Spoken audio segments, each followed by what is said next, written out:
This episode brought to you by TAUMMHOMS, which is a natural sleep and sound healing portal helping people globally to get to sleep faster and stay asleep longer through TAUMMHOMS.com. That's www.TAUMMHOMS.com. It's My Right Stuff with your host, Grammy Award-winning record producer and inventor, Toby Wright.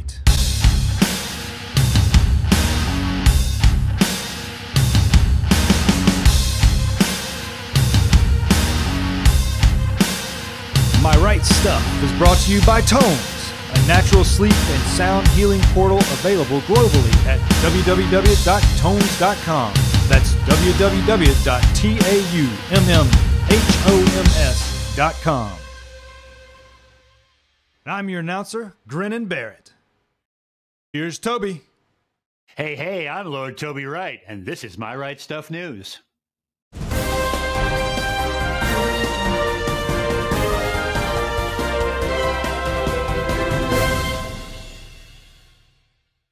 All right, My Right Stuff News, November 19th, 2021. When music news, Adele's 30 is the most hotly anticipated album of 2021, and the singer's making it available in multiple formats and multiple limited editions, so get yours today.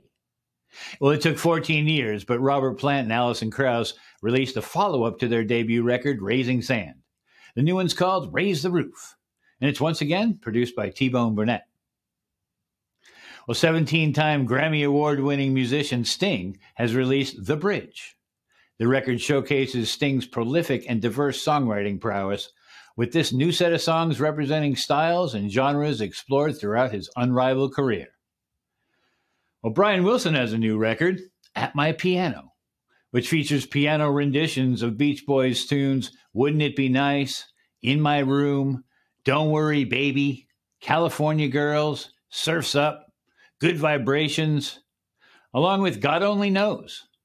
And get all your acoustic sing-along faves and previously mentioned records that come out today, November 19th, 2021. But in the world of film and TV, Ghostbusters Afterlife comes out today in theaters. This film takes place when a single mother and her two children move to a new town. They soon discover they have a connection to the original Ghostbusters and the secret legacy their grandfather left behind. The film stars Carrie Coon, Finn Wolfhard, McKenna Grace, and Paul Rudd. Well, Power of the Dog is a 2021 Western drama film written and directed by Jane Campion. And it's based on the 1967 novel of the same name by Thomas Savage. The film stars Benedict Cumberbatch and Kirsten Dunst, and it hits theaters today. Well, King Richard is about a man armed with a clear vision and a brazen 78-page plan. Richard Williams is determined to write his two daughters, Venus and Serena, into history. Training on tennis courts in Compton, California, Richard shapes the girls' unyielding commitment and keen intuition. Together, the Williams family defies the seemingly insurmountable odds against them. Well, this film stars Will Smith. Well, Tiger King 2 is on Netflix today, and this is a wildly anticipated sequel to Netflix's documentary series, The Tiger King: Murder, Mayhem, and Madness. The second season promises more madness and more mayhem, according to a Netflix press release. We'll see about that. Should be fun, though. A Wheel of Time, an epic fantasy series, hits Amazon Prime today. Moraine, a member of a magical organization, takes 5 young people on a journey, believing that one of them might be the reincarnation of the dragon. A powerful individual prophesies to save the world or destroy it. Well, in sports, last weekend, a surprisingly and incredibly fast Mercedes car, driven by Lewis Hamilton, took the Brazilian Grand Prix win over Max Verstappen. The championship lead was cut to only 14 points. Well, with 3 races left, this weekend's Qatar Grand Prix should be very exciting. Let's see if Max can extend his championship lead and keep his hands off of Hamilton's rear wing this weekend. Let's see what happens. Well, in the Premier League, first place Chelsea faces Leicester City. Second place, Manchester City plays Everton, and surprising third place, West Ham, take on the Wolves. And in tech and gear news, imagine a world where you move around in your own personal sound bubble. You listen to your favorite tunes, play loud computer games, watch a movie, or get navigation directions in your car, all without disturbing those around you. Well, that's the possibility presented by sound beaming, a new futuristic audio technology from Noveto Systems, an Israeli company. Noveto has developed a revolutionary new AI-based audio technology, and it beams pockets of sound just outside of your ears, like two little invisible speakers. And they actually follow your head around when you move. And this creates a very enjoyable, immersive, and personalized new listening experience never achieved before. The desktop device that beams sound directly to a listener without the need for headphones is available starting today. And Noveto can be found here. And that's all the news that's making the news today, November 19th, 2021. Now over to Lord Toby Wright and My Right Stuff. Oh, hey, Toby, thanks very much. That was awesome. And welcome back to My Right Stuff, which is a film, TV, sports, music, adventure, and inspirational lifestyle podcast. I'm your host, Lord Toby Wright, and here on My Right Stuff, we're focusing on health for the entire month of November. This is our fourth installment with Michelle Walrath, who is the co-owner and founder of Organic Krush, an organic farm-to-table type restaurant primarily on the East Coast. Well, we've had so much great information for you so far with life coach Kimberly Cabot, integrative cardiologist Dr. Jack Wolfson, and last week's ray of sunshine, nutritionist Ashley Swanson. Our other upcoming guests will include a natural sleep sounds company, our sponsor, TAUMMHOMS. But last, but certainly not least, a spiritual, inspirational, and community guidance leader, Veronica Conway. Well, today we're fortunate to have an amazing and very informative guest, Michelle Walrath, who's going to teach us about the benefits of organic eating and the importance of feeding your body to stay healthy. Well, today's guest is going to bring out some very interesting flavor to My Right Stuff. No pun intended. But before I introduce her, I want to introduce my co-host, the man who can't keep his hands out of his pants in church, Sir Gareth Dyton, a.k.a. DJ Chunky, who has a kick-ass radio show in Wales called Chunky's Choice Cuts that you should definitely check out on Jack's Radio, and also broadcast on our sister station, Radio Free Sealand. Hey there, Gareth. Are you there? I am. I'm just avoiding the ushers. Hey, I'm very excited about today's guest. I'm excited to see what she brings to our table. Well, also as well, before we start that, I want to thank you, all of our supporters who stream, download, watch and support My Right Stuff. Please keep spreading the word, my friends. We really appreciate it. Be sure to click on the show notes below to follow our link tree for a full list of all the channels we stream on, as well as all our sites and social media platforms. If you would like to donate to My Right Stuff, please follow our support link. Every single dollar helps to support the crew who make all of this beautifulness possible. And of course, be sure to subscribe to our YouTube channel as well as the podcast channel of your choice so you never ever miss a single episode. And after the episode, please head on over to myrightstuff.com and click on the store tab to pick up some snazzy merch for those lovely bodies. Oh, well, thank you, Gareth. And as I said, today's guest is Michelle Walrath, an organic restaurant owner who's just about to open her 9th branch of her restaurant, Organic Krush. And today she's going to tell us all about organic food and why it's the right choice for your continued good health and positive attitude. Ladies and gentlemen, please give a very warm My Right Stuff welcome to my lovely guest, Michelle Walrath. Hey, Michelle, how are you today? Hi, I'm great. Thank you for having me. Oh, you're welcome. It's my pleasure. And thank you for taking the time. Very much so. Thank you. So here on My Right Stuff, I like to start at the beginning and, kind of tell us for our audience and the history of everything. Can you please tell us how this all started, like when and why you started this phenomenal business? Sure. Yeah, it's a story we love to tell. A girlfriend and I were spending a lot of time on the road with our kids, traveling around to different stadiums, seeing concerts throughout the summer. And this was, I have 4 kids. My girlfriend has 4 kids, and they'd kind of grown up together. We knew each other kind of in a social setting at school, but this was the first time we were spending extended time together, visiting all these concerts and living on the roads, living in hotels, and having such a good time with our children. They were like early teenagers at the time. And we just left the road trips that summer so frustrated and disappointed in the food that we had access to while we were living on the road. And we thought, like, how could this be all there is? We have these young teenage girls. The last thing we want to do is feed them food that's filled with hormones and pesticides and GMOs. They're developing bodies. They're growing into these young women, and same for young men, by the way, but we happen to have our 6 girls with us that summer. And so we really just felt so frustrated, and it was sort of a joke when we were like, well, we should just do it ourselves.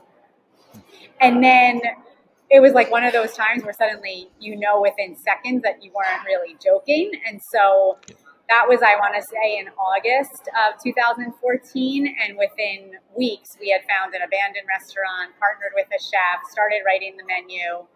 Wow. And that just kicked off this, kind of selfish need at the time to create a restaurant that would feed ourselves and our family. Yeah. But, we learned within days of opening that so many people were so excited to come to a restaurant with delicious food, but organic food that really made them feel great when they ate it. Wow. That's great. So what actually was the process involved then? So kind of how actually did you sort of go about it? Ask that one more time. What basically was the process involved, and how actually did you sort of go about opening your first restaurant? The process to get the restaurant open? Yeah. Well, for 2 people who had never opened a restaurant, it was a steep learning curve. We were home for our family. We say like the biggest blessing was that we had never opened a restaurant, and the biggest curse was we had never opened a restaurant. But it was a blessing because we didn't realize that serving organic food and committing to 100% organic, so like our cinnamon's organic, our protein's organic, our broccoli, our chicken, our every single thing has to be certified organic when it comes in our restaurant. Yeah. The wraps, the corn, and it's actually really hard to source. It's gotten easier over the 7 years, but more expensive. So we didn't realize how expensive it would be, how hard it would be to source, how hard consistency would be. We didn't realize when we wrote the type of menu we wanted, the extensiveness. So when the chef looked at our list, he's like, I've never seen a restaurant with this many individual products. And we were like, wow. Oops, too late now. Like we already got excited about cold pressed juice and whole fruit smoothies and gluten-free bakery and bone broth bowls. So now we're in it, we're doing it. So really it was in every single day solve another problem, and it was awesome and so rewarding. And I think anything you set your mind to, you can figure out. We didn't really have we had no budget. I mean, we were just like, let's use this empty restaurant and make it into something. So you learn how to hire people, you learn how to print a menu, you learn how to order t-shirts. I mean, it was just like one thing after the next, and it was like, okay, I know what food, you learn what food costs are very quickly and what you have to charge on your menu. So it was just a very steep learning curve. Right. And we really loved the whole process. I mean, we really loved the whole process. That's fantastic. So when and where was your first opening then? That was in Woodbury, very close to Huntington, Long Island. Okay. So I suppose, if you have one successful location, how do you tell when it's time to expand and open more locations? And how do you know where the next one is going to be? Yeah, so... That's $1 million question, I imagine. We had the reward of so early on in the business, people being so enthusiastic and excited and begging us to open in their towns. Right. And I would say we were like, within a year, we were turning a very small profit, but we were like, okay, this actually might be a business. Yeah. And we were kind of just yes people at the time. So we just said yes. We would like, someone had an empty restaurant then in the Hamptons in Amagansett. So we just said yes. And we went into that one and learned how to negotiate a lease. And then someone had an office building where they wanted a Krush, and we said yes. And we learned how to negotiate that lease. I would say it's been a rather tricky part of expansion, that your heart wants to be everywhere your guest says, please open me. I need you so badly. I need access to this. And you're like, oh, how could this go wrong? And then you learn that there's so many things you have to do in the research mode ahead of time to determine if it's a fair lease, if there's enough of a clientele, if you have too many competitors in the area. While we, on our positive ego days, we would say nothing compares to Organic Krush. But the reality is people are spending money on food and fast casual. And when they want a meal, they want it quick. And so everyone's my competitor.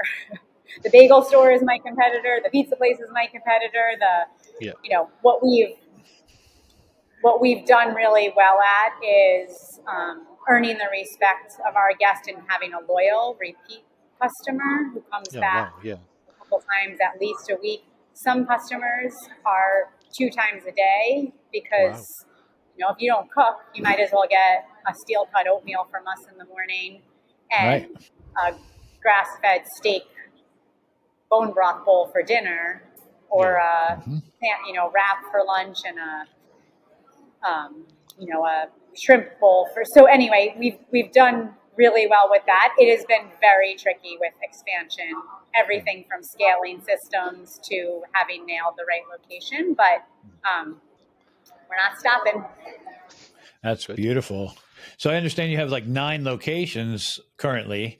Where are they all located? This will be our 6th on Long Island, Connecticut, Westport, Connecticut. So Long Island does it help if I name the towns, or? Oh, please do. Yeah, go for it. Okay.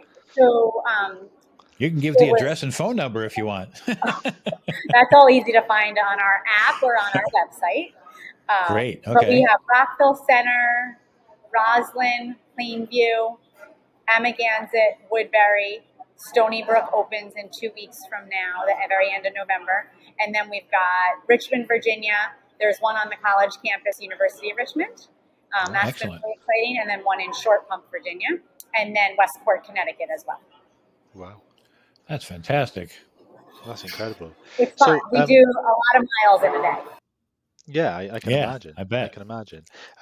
So are you kind of ready to go, or actually did you have to build that team up around you? Did what? Were you actually ready to go, or kind of when you kind of expand, do you like sort of have to build a new team around you, or do you kind of take the team you've got with you, or? Yeah, that's been a really rewarding part of growth as well. For the first few years, my partner and I did it basically ourselves with wonderful kitchen staff that we hired. We have like so many amazing stories of people we would meet early on in the restaurant, and then they turned out to just be the most invaluable pieces of the business. From our very first employee had been a babysitter for my family, and she was interested in this world of food. She was gluten-free. She is now 7 years later, runs all of our training, all of our new restaurant openings. She's managed every store. She was a rock star during COVID, as were all of our employees.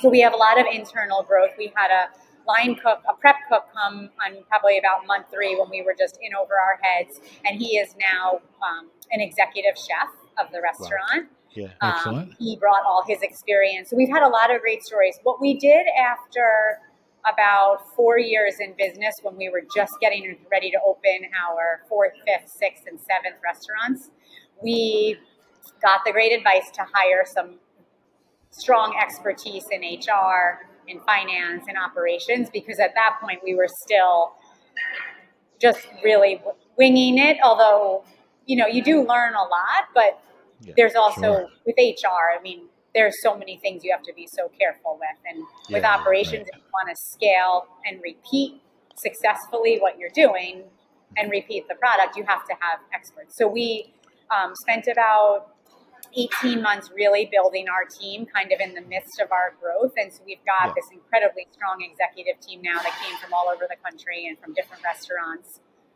We're all home based in New York. Excellent. And so that really is our strength behind it all. And then we have about 200 employees. So as a new restaurant is opening, about 4 months beforehand, you start putting into place the key players, the managers, the chefs. And then we have, great people who fall in line. And right now we just have incredible teams on board. We all feel like we got through something really big this year and year and a half in the world. And we're just a really loyal, solid team of people. Oh, that sounds so good. So is everything you serve organic, grass-fed, wild-caught, and gluten-free? Yes, to almost everything you said.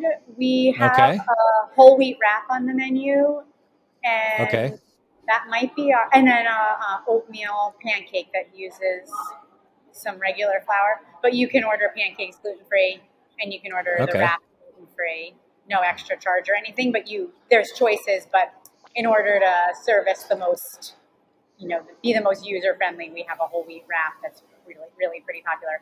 I myself and many of our staff are gluten-free, so gluten-free dominates the entire bakery is gluten-free. Yeah. And then grass-fed, grass-finished is a non-negotiable. Absolutely.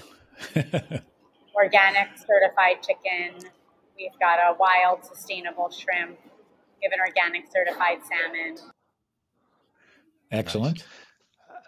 Nice. How hard has it been to actually kind of source those products? How hard is it? How hard has it been to source those products? Well, we had to hire a sourcing manager about a year ago because it's a full-time job. I mean, yeah. And especially because to keep fair pricing, we don't have the buying power of Whole Foods. We don't have we use an organic oil to cook everything. So we have no cheap products anywhere in the mix. Yeah. So it's a very time-consuming process to source, where can we get the best hundreds of pounds of this and cold pressed juice. I don't know if you've ever done it, but it uses so many fruits and vegetables. So we're always trying to find the best prices we can to make sure, otherwise the cost trickles down to the customer, which it has to, but really then you get too expensive, then you price yourself out of their day too. So it's been a challenge. I would say we hardly ever do without. If we can't get organic blueberries in winter, for example, then we won't carry them for some time, as opposed to slipping in a conventional non-organic. If we have to, we won't carry a product for a bit, but that rarely happens now. Right. Understood. So do you have different menus for different dietary requirements? The only distinct menu that we have published is our vegan menu. That way, if someone has those eating that lifestyle, then they can easily tell what's vegan. We do so much customization. When you order your food with us at the register at the counter, you can customize the dish as you're ordering it. So an example could be one of our biggest sellers is called the Austin chicken, and it is a rotisserie shredded chicken. So really nice organic chicken meat. And it's got corn and tomato and a homemade paprika aioli. And if someone is vegan, they could say, could I have that Austin dish, but instead of shredded chicken, could I do it with tofu or extra avocado, sub avocado for the chicken? So we allow all that customizing exists as you order anyway. The vegan menu is just to give you the comfort that, what you're ordering will come free of any chicken broth or fillers or anything like that. And then we have a lot of people who are keto and paleo and vegetarian and what am I forgetting? All the different lifestyle approaches. So many. But for the most part, we can solve for most of them. No, we're not a nut-free facility, but happy to accommodate with We have nut-free blenders and cutting boards and knives and saute pans, so someone can, let us know nut allergy. I can't come anywhere near it. They have to understand we're not a nut-free facility, but we can cook to their preference. That's excellent. So given the tremendous importance of the freshness of practically every single one of your items that you kind of incorporate, is it hard to not lose money, actually, sort of given the shelf life? Super challenging. Managing inventory has become such an art, and our staff, our teams are so well trained in it now. Yeah. We, you basically produce to your day, and then you work towards the next day and the next day, but we really try not to overproduce because of that exact reason. Do you ever have to turn people away? It guarantees the most freshness anyway, but we don't really have extensive shelf life on any of our products. Yeah. Right. So if we're out of a product, you have to be patient with us. Yeah. Do you actually ever have to turn people away who actually want like kind of specified dishes, but you've kind of sold out to them for that day? Sorry, one more time. Do you ever reach a point where you have to turn people away because they want to like sort of a certain dish, but you've like kind of sold out of your allocated amount for that day? I wouldn't say turn them away. Yeah. Usually or you can just find encourage them to order something else. Yeah. Yeah. Sometimes like our cold pressed juices, which you might be able to see behind me. Sometimes there'll be a run on juice and like people will buy us out, and then it will be a very low inventory at the end of the day. Yeah. Usually by the next morning we can have that solved. We're open 8 a.m. to 8 p.m. So usually we can have it rectified within a 12-hour period. Yeah, good. Excellent. So given the importance of sourcing locations, how important is it to you to source local ingredients rather than shipping them in?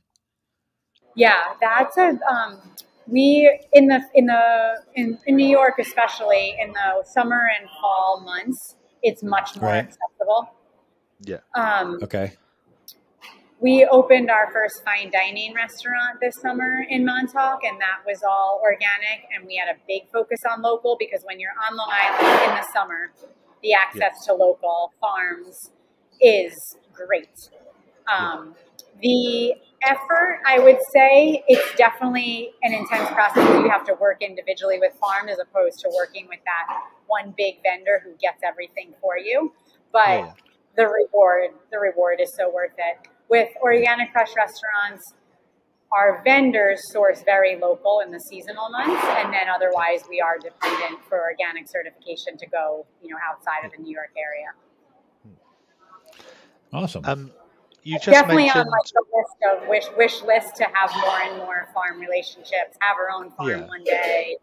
Oh, nice. Keep on. I like that. Going towards that. That's a very good idea. You just mentioned your full-scale restaurant Le Fin in kind of Montauk, and I know you've got like kind of a fast food style type restaurant as well. Can you tell us the difference between these models and how and why you actually developed the difference? Sure. Yeah. We spend a lot of time in Montauk in the summer and really felt there was a need for a restaurant that offered. The organic means so much to us because once you start to adopt that lifestyle and the way it makes you feel, it gets, you kind of put yourself in a box. It gets harder and harder to eat out and go to restaurants that are using canola oil and poor ingredients and genetically modified this. And, we always say like we did it selfishly, but we really did it because we saw the need for it and we wanted a place for everyone to have access to with having the fast. So that was Le Fin was wanting to contribute a fine dining. It's a casual fine dining, but a fine dining restaurant to the mix out in the Hamptons. Yeah. And then Organic Krushes, they're about half an hour apart from each other. So we were able to have some overlap with product. Actually, a funny thing that happened for Le Fin, it was we had a French spin on it because all of us have like a love of French flair, and our our chef had been French trained, and but we wanted to be really sensitive to vegans. So we experimented with a lot of vegan and vegetarian recipes for this French menu. We tried a vegan quiche, and this was all before we opened. And then we realized Organic Krush had some amazing vegan products. We make an eggplant meatball that we cannot keep in stock. It's just a favorite item. And we make a cauliflower flatbread that we can't keep in stock. So we're like, well, let's put those on the menu as very casual daytime fare. They're not exactly French, but you know, it's seaside dining, it's casual. Those turned out to be the biggest sellers the entire summer. Wow. Like, it just showed you the patterns people are going towards is going more towards lighter eating that makes you feel good, conscious eating. They're thinking about what they're having as their appetizer. We had French fries on the menu, but not a single other item that was fried. So, and no one missed it. No one was asking for fried this and calamari fried this, and it was all just fresh and light. And so, and then the Organic Krush out there, that's been about 5 years now. We just have a big following, and you know, all the celebrities and influencers, they all live out there in the summers. They've kind of helped spread the word about Organic Krush. That's great. So do you ever worry that it will get too big and affect your quality control? Worry. I wouldn't say worry. We don't have any plans to franchise or expand. You know, we'll expand as we feel comfortable and that we're doing it responsibly. Right. It's really about the systems and about getting your staff on board for the quality of what we're doing, and it's been a pretty awesome part of the process for us. Once people taste the food, they want to repeat it, and not that it won't ever be a challenge for sure, but you know, so far it's working. I love it. Well, actually, based on that, do you offer any kind of cooking or actually any other classes to actually teach people the importance of sort of clean eating? Because actually that feels like that would be a natural progression, really. Yes. Pre-COVID, we had monthly in-house seminars or teachings, and we'd bring either people from the community or we'd do like a kids cooking class, which would mostly gear around like how to make a healthy smoothie and build your own acai bowl and really simple stuff kids could do themselves. That was like some of our favorite moments. On Instagram, we've run some cooking series on there. Nice. Cool. And then the experts we would bring in were kind of in their field. They were the experts. So whether it was chiropractor or holistic medicine or gluten-free eating or what to eat as a fitness enthusiast, like we would bring in people who had areas of expertise, and we'd host what did we call them? They were called like taste and talks. And we would put out food for people to sample, and it was so much fun. It would be like 50 people and no charge or anything, and people would just come and network and enjoy each other's company and sounds fun. Share resources. And it was the experts who spoke were always so inspiring. They had, you know, we had someone speak about how to sleep better at night, and that just changed so many people's life. And so that kind of stuff. We would love to continue to go down that path. I think we're getting back to that place in New York where people are more and more comfortable gathering. And good. Well, actually, fingers and that's going to be an important crossed. thing of just keeping, you know, the things going, right? Yeah. All right. You're making me really hungry, Michelle. So let's get to the yummy part. And do you have any like dishes to show us? Yeah, I pulled a few things. I can talk about anything. I don't know if you saw the menu, but no. One part of the business is our gourmet to go, and the idea is just to keep it really easy for people on the road. Like we as moms, we know what it's like to just always be short on time and always hungry, and you're like the last person eating in the day. And so the gourmet to go was important to us to have options that we could just grab, run into our car, go on to the next activity. Now my partner and I, Fran, we're so spoiled because we're in the restaurants all day. So we actually have time to like order a meal and try different things. And we're always like the testing people. They bring us everything new to try. And right. But being able to eat healthy on the go is how this concept started. Right. And so we've kept this idea of a rotating gourmet to go section where you can just run in. We've got portions of grass-fed steak and grass-fed chicken, and I pair a lot. It's a quinoa veggie burger and a seasonal roasted vegetable. And sometimes I'll ask the cooks to just saute the vegetables quick, heat it up, and I'll eat it all, dump it into the bowl together, eat it up. This is a kale salad. It's been on the menu for 7 years. It's got this really fresh grapefruit in there, chickpeas, cranberries, a fresh massaged kale. We dump an olive oil dressing on that, and it's just a perfect lunch to get you through the day, get your fiber, get all your nutrients. So lots of things like that in our gourmet to go. And can you get these at all your locations, or are these just at one location? All the locations. Oh, that's great. Okay. All the locations. You actually and then just mentioned the cold pressed juices. We have a line of juices. We probably have about 8 to 10 juices and little wellness shots. And these are just, these for me on occasion substitute as a lunch, often as a late afternoon snack. But in each bottle, there's about glass bottle. We don't do plastic. Good. We do. It's about 2 pounds of vegetables in each bottle.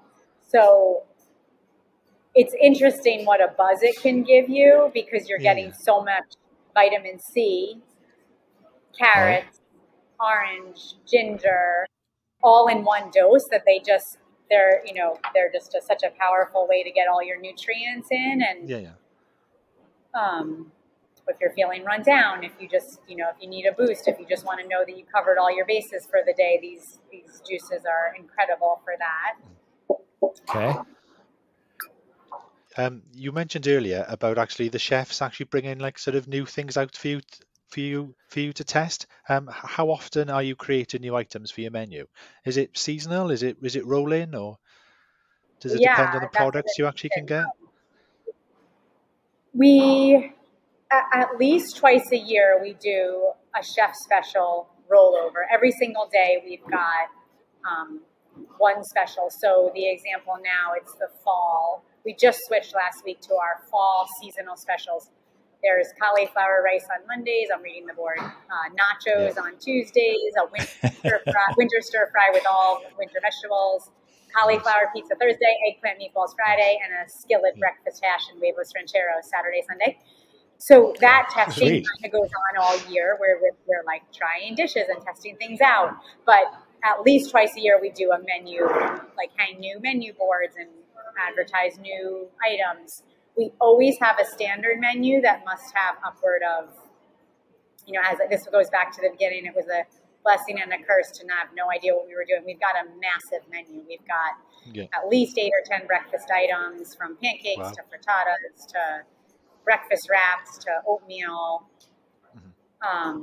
pico de gallo, huevos rancheros. And then we've got a big lunch dinner menu. We have family dinner specials at night where you could order a tray of food for the whole family, a gluten-free chicken parm, a gluten-free mac and cheese. So all of that is going on all the time where you might be like, it's time to update our family dinner specials. And right. I'll be tasting and testing. And it's the best part of the job. Yeah, sounds it. Yummy. I wish I were there. Making my mouth feel You were showing us the juices earlier, and I juice a lot myself, but I do know that, it's is it true that once you've pressed your juices that the shelf life is limited to about 48 hours? I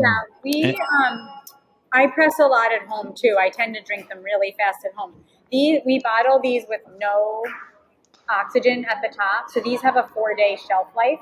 So once we press, and then we bottle immediately, refrigerate, and then we have a commissary where we do everything in a grade A certified commissary kitchen for the juices, and then deliver to the stores. So they have once we press them, it's 4 days. So you're saying that when you fill up the bottle, if there's any air left in it, that oxygen will kill the juice? Exactly. That degrades the juice. So we fill them right to the top. It's actually a little, when you go to open them, usually a little bit spills out. So whenever I'm driving, I always spill down my shirt. Because right at Perfect. the top. And then you take it there. Yeah. It's okay. I'm in the industry. I'm allowed to have food all over my clothes. That's right. Right. It's not really, sharing if you don't share with your clothes too, right? Yeah. That's how they used to dye clothes. Blueberries. That's right. So true. why not keep up the tradition? Exactly. That's very true. Well, that's interesting because, when I go to like Whole Foods and, those type of places, because unfortunately there's no Organic Krush here in California yet. But we're going to get there. I just have that feeling. Love that idea. Yeah. So when I go there and I pick out a juice and it's got, an inch and a half of oxygen or air at the top of the bottle, then now I know to be very careful. So thank you for that. I think the reason companies do that is that you can give it like a really good shake and get anything that's settled at the bottom. Sure. So for us, you have to take a sip, put the lid on, and then give it a good shake. Because a lot of, I don't know if you can see it now, but if I had pulp, probably, is it? Shaken it, some pulp and good stuff settles on the bottom. So then you want to mix it all up. But okay, of course we have a cool reason for our style of doing it. That's beautiful. Thank you. Thank you very much. Toby, what town do you both live in the same city? No, Gareth is in Wales, and I'm over here just north of Los Angeles. Okay. So if you want to go international, please do. There's my co-host. I would love to visit Wales and then open a business in Wales. See, there you go. There you go. Give us a shout. Yeah, I can't wait to be an international traveler. I know that juices are used quite often in cleanses, and who would benefit from, say, sort of having a cleanse? Yeah, the art and the practice of cleansing goes way, way, way back in the healing journey and the journey towards wellness. I mean, way older than all of us, and it's cleansing and fasting have always been a tool. Right. In holistic medicine for giving your body a break from the day-to-day demands. Yeah. So, minus someone having a lot of health complications that we wouldn't want to guide them or steer them the wrong way, almost anyone can benefit from a cleanse. Okay. We're not really about too much calorie deprivation. So if you do 6 juices in a day, it's 5 juices and a nut milk. And I wish I could ship this, but I can't because of the glass bottles. Yeah. So right. It's pretty much in the tri-state that these cleanses, and Virginia, that these cleanses are very available and really big. They're a pretty big part of our business. Right.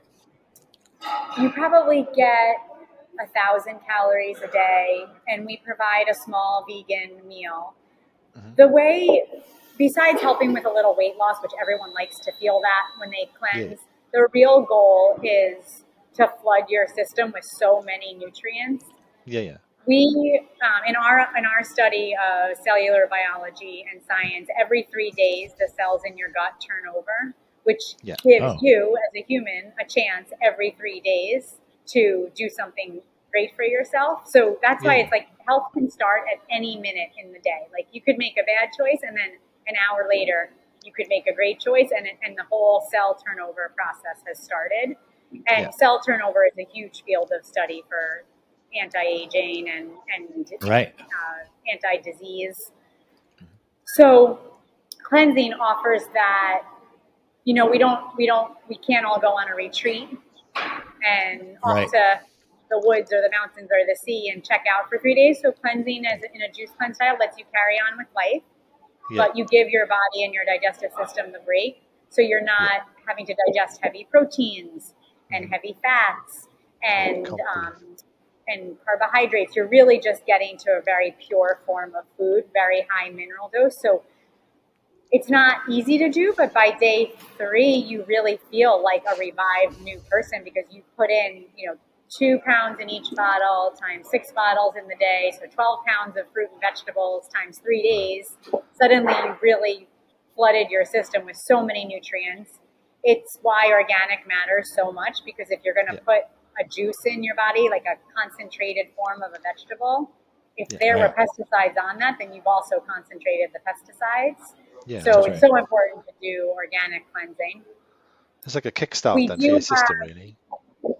Excuse me? It's actually like sort of like a kickstart then, really, for your, for exactly, and that's how people use it as a way just to reset. So really about 4 times a year, it's recommended to just give your body that 3-day break, reset, and then after you've done that for 3 days, your bad habits drop away for a little bit, or I shouldn't say bad, but your habits that might not serve you as much, your sugar, your alcohol, your caffeine. And then you start to crave nutrient density, and then suddenly it's back to the holidays again and you're indulging, and then January comes and you're like, let me clean up my act and I'll do a few days of cleansing. And we have a vegan meal plan detox that we do as well. It's super high in fiber, all vegetables, and just a couple of juices, and then meals every day. Mm-hmm. And some people find that easier to tolerate because they have the ability to crunch and eat and bite, and they don't feel like it's as hard. But I would say we've got loyal fans of both because they each offer such a relief from not feeling well. Yeah. Right. Sorry. You mentioned earlier about your juices being cold press. To those of us who are not entirely sure, what is the process of cold pressing? Sure. So the cold press commercial machines are big, hefty machines, and they've got a grinder in them that instead of going at crazy high friction, which adds heat and degrades the nutrients, it's still a pretty nice speed to the grind, but it doesn't degrade and deconstruct the nutrients, so you're really getting the highest form of the vegetable and fruit still. Right, I see. Yeah. So there's less friction and things in that. Companies pasteurize their juice with either heat or pressure. So we never do that. It just goes through the press and it gets bottled. It never goes under any kind of pasteurization. That's beautiful. That's very good. Because I know from my own juicing that it's the pasteurization is one thing for milk and stuff like that, but for juices, you're just going to burn out all those yummy little nutrients you're going to get. Of course you are, yeah. Yeah, that's really how we feel. I mean, sometimes pregnant women come to us and like, oh, we can't have anything unpasteurized, and that is completely a personal choice. I drank them. I have four children, ages 12 to 20 years old, and I drank them straight through my pregnancy. It's pasteurization kills good and bad bacteria. We find with juices, there's so many beneficial bacteria that the ones that could be considered negative don't even have a chance. So makes sense. Well, you mentioned the holidays earlier, and I also see that you cater events and food for the holidays. Is that a different menu, and how does all that work? It is. That's another reason we get to taste food year round. We probably have about 6 catering menus that rotate throughout the year. And the seasonal Thanksgiving one is now, so that's being sampled out in the stores. But that is a completely gluten-free menu, and it's got everything from the organic turkey that you could order the entire turkey, carved or not carved, and tons of side dishes, cornbread stuffing, cornbread, this beautiful fennel pear salad. We've got a roasted butternut soup. We've got a roasted squash salad, a homemade cranberry sauce. So just this great menu that pretty much pleases everyone. A little secret, if you want dairy-free cornbread, the chef will even do that for you if you give us enough notice. Wow. So I do a dairy-free, gluten-free cornbread through the restaurant. It's gluten-free, but then I ask him to do it dairy-free for me, and he uses coconut milk instead of regular milk. And so good. That sounds lovely. That's fantastic. Great menu, yes. So we had a nutritionist on, and she was telling us about gluten and the different forms of gluten, and she surprised me by telling me that corn actually has gluten in it.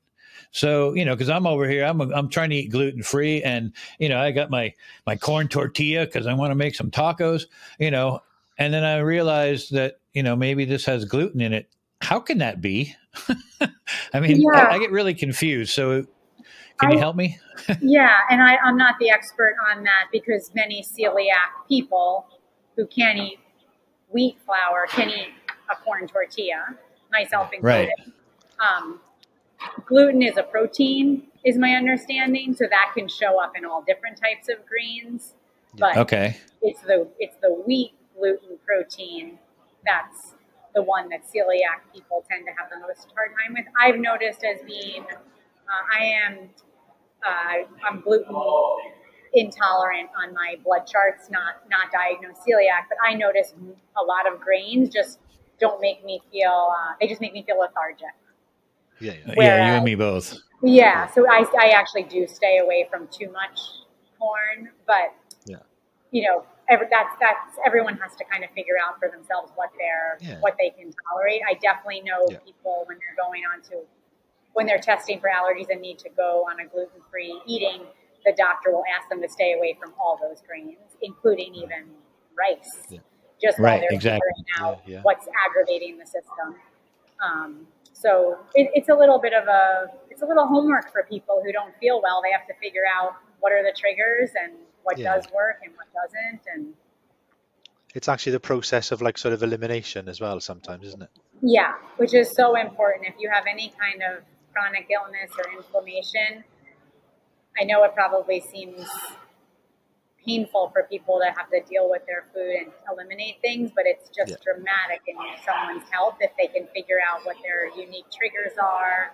Oh, totally. And often you can remove stuff for a certain amount of time, 6 months, 3 months, and then introduce it back and do great with it. But often when the system is so overburdened, and that's one of our big things with organic is when you eat a diet that is too heavily concentrated with GMOs and pesticides, your body's working so much harder to detox those pesticides. The GMO, your stomach doesn't know what a GMO is, doesn't know how to recognize corn infused with a pesticide that was man-made. That's not really corn. That's corn that's been genetically manipulated, and your digestive tract is like, what is this? I don't know how to break this apart and turn it into fuel. And that's food is fuel. Yeah. Right. You shouldn't really be eating fake stuff because then your body's stuck trying to figure out how to eliminate it, and it's such a burden. So we always encourage people as many items as you can, and especially the ones you eat a lot of. If you're a giant blueberry eater and a giant steak eater, make those your two things that are organic and grass-fed. Yeah. And slowly introduce over time the things that are the least harmful to your body. Yeah. Right, agreed. That makes total sense, doesn't it? So you mentioned earlier about catering events and the different menu items and that kind of thing. Are you involved in any community organizations to feed the hungry? Yes, we have a few partners, and they are near and dear to our heart. On Long Island, we've worked with Long Island Cares. In fact, our new restaurant that's opening in a couple weeks, the proceeds from early on, there will be donation to Long Island Cares, which is I think on Long Island, if not nationally, the oldest pantry. And we've done volunteer work in the pantry, and this time we'll do some donations. We've worked with the East Hampton Food Pantry out in the Hamptons. People don't think of the Hamptons as being a food deprived and food scarce area, but it is. Yeah. We've worked with Bethany House, which is a women's shelter on Long Island. They have 5 locations for women and children who are can live there for some time while they're maybe getting out of some situations that aren't good for them. And we worked with them for food.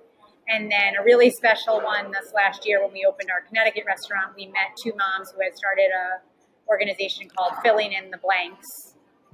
Okay. And they lived in Fairfield County in Connecticut, which is, just like Long Island, it tends to be a wealthier demographic. And they noticed when they were going to sports games that the kids from visiting schools had a snack table set up before and after the game. And the mom said, why are those kids having snacks before they get back on the bus, and what's going on here? And they learned that when the children get home at night, there is no food in the house. Right. And that was just such a striking discrepancy from the way these moms were, what they had available for their children. So 7 years ago, about the time we were starting Krush, they started this organization where they send, I think they're up to a few thousand kids every week. They fill backpacks on Fridays, and the backpack gets the family through the weekend with breakfast and snacks and meals. And it's done in a subtle way where the child can leave school with a backpack each week and no one really knows what it is. And unless you're part of the program, it's done in a very discreet way, so no one has to feel self-conscious, because it's young children up through high school kids. So we've been a part of that, filling the backpacks in the warehouse, as well as fundraising for them. They're running a bunch of holiday campaigns right now that are really meaningful. Superb. So these, we know having the good fortune to not only eat organic, but then serve a clientele that's organic, that's not accessible to everyone. Right. And it's probably a slow journey to make that happen, where everyone has the same fair access to food. But in the meantime, our staff and ourselves and our customers are very engaged in the process of helping out where they can. So that's extremely admirable. That really is. I don't know about admirable, but definitely meaningful. It is admirable. Fills a void, and we have access to hundreds of people every day that we can share. These organizations exist. How can you contribute? So that's fabulous. It's become very clear to me that you have many talents within the food industry, whether you're creating for in your chain or whether you're helping other people. But here on The Right Stuff, we do like to dig deeper and have a little bit of fun. So we would like you to tell Toby and myself, do you have any hidden talents? Any hidden talents? Yes. I don't think anyone gave me warning for this question. Do you actually like to juggle the pears when no one's looking? Let's see. Give me examples of how much have people revealed over time in the past? Oh, we've had some very interesting revelations. I've had a guitar player tell me that he was the best handyman that his household has ever seen. I've had a guy tell me that he was, on fishing shows, and that his hidden talent lay in catching the bass. And how to do that. There's oh my gosh, I don't know if I'm that impressive. You I'm a diehard yogi for 20, 25 years, so I can do lots of fancy yoga moves. Nice. Awesome. But yoga is really for my mental health, so I've relied on that heavily over the years. But as a gymnast growing up, throwing lots of different flips and bending over in all directions, I can still do a lot of those yoga moves. Okay. And so maybe gymnastics is one of your hidden talents. Gymnastics is, I can do lots of cartwheels still. And round off back handspring. I don't know if I would throw a back handspring anymore. I know. I would break my wrist. All my limbs, exactly, too much. Put actually my shoulder out if I did that. I dabble in a little surfing. Yeah. I love to drink wine. I'm a great consumer of wine. There it is, right there. There you go. Passionate about raising my children. That's good. Yeah. That's very good. Okay. So, Michelle, what's next for you and Organic Krush, besides opening hundreds more, more restaurants? Well, you actually asked great questions and hit upon our passions. Our thing is we really want this food accessible to people. Right. And it's accessible, and then people have to care enough to want it. And when you feel good, you make the effort to then eat clean. So we're big on the education, because I think if, yes, we want you to come to Organic Krush, but first we want you to feel really good. Yeah. Right. So it all combined. So we really feel strongly about education and sharing with people everything we know as things are coming out in the food industry about organic certifications and GMOs and allergies and holistic medicine and functional medicine. That all becomes a part of our day, is sharing with people all the different resources we have. And so there's probably something in there with, being that type of platform where there's all those types of connections and sharing of resources. We have work to do on our blog. We really like to educate, and we could do better on our blog. We've done ebooks, like recipe books that when you sign up for our newsletter, you can download a recipe book of ours that has about 50 recipes that all can be done at home, simple and easy and quick to make. But it's like we want to give as many tools as we can to people feeling great. So that's education, that's access to the food. So probably in that arena, we dream of like an academic academy that our staff can attend, where they're taking nutrition classes, and health coaches in the area are teaching health classes, and we get the whole community starts to speak this lingo of what you can do yourself. But health is you have to take care of yourself. No one can do it for you. You have to start to make the choices. So if we can educate and share, I think that's really where our sweet spot is going to be, is just downloading and sharing everything we know so that people are empowered to feel great. That's fabulous. I know that, education is such a big deal around food because, in the media and so on, you're taught that, just go pick up some Hostess ring dings or ho-hos or, whatever that nonsense is. And, you'll be just fine. Right. And so I personally was, my mom brought us up and we ate in quote unquote health food stores, at that point. And I was living on Long Island and, we used to go to the co-op and all that kind of stuff. Oh, and, wow. It was right there in East Meadow, New York. Oh my God. I didn't realize you had your roots over here. Yeah. So your family was into that. Oh, yeah. My mom was, for sure. My dad, he didn't really care. He was more into music. So that's where the music side of me came from. But my mom was definitely the, health nut, as they called them back in the day. Yeah. And she totally educated me about, the GMOs and the pesticides. And I didn't really believe her until I grew up. And, I was like, well, why am I eating dirt and granola? Like this. We had very similar conversations in our house. We were the weird kids. We never wanted people to know we had like homemade granola from, wherever my mom ordered it from. And Exactly.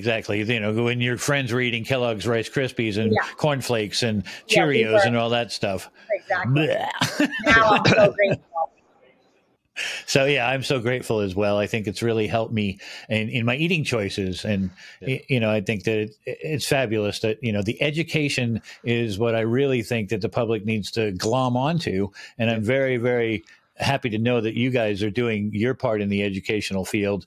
And it's really, really, I really want to team up and get an Organic Krush out here in the California area, because, how many health freaks there are out here. I do. Right. So we would absolutely love that. We all want to live longer, despite what big look pharma better, and feel better, and all that are doing to us right now. But we'll save that one for another conversation, please. I'd be happy to chat about that at another conversation. I have some. Yes, and we will. I would love to have you back for a part 2. And this has been a very, very informative and enlightening episode, and I really loved all the information. Thank you. And I really loved all the advice and the tools you shared to help us, realize maybe that, to change their eating choices. Right. And thank you, Michelle, for taking the time to be part of this episode of My Right Stuff. I really enjoyed it. And thank you very much. Me too. Thank you so much. Indeed. And thank you, Gareth. Ever so much, Michelle. Thank you very much, Toby, as well. And a very big, huge thank you to Michelle. And I'd like to say no star to you both, and no star to all you lovely people out there who are tuned in. Thank you very much. Take care, and I'll see you soon. No star. Bye-bye. Do you suffer from anxiety, depression, insomnia? Well, our sponsor, TAUMMHOMS, may be able to help you in these areas. TAUMMHOMS, a natural sleep and sound healing portal, helping people globally get to sleep faster and stay asleep longer. You can find this piece of gold at TAUMMHOMS.com, which is spelled TAUMMHOMS.com. Most of all, a big thank you to all of you who stream, download, watch, and support My Right Stuff. And please keep spreading the word, my friends. I really, really appreciate it. Also, we now have a merch store. You can pick up some snazzy merch for those lovely bodies.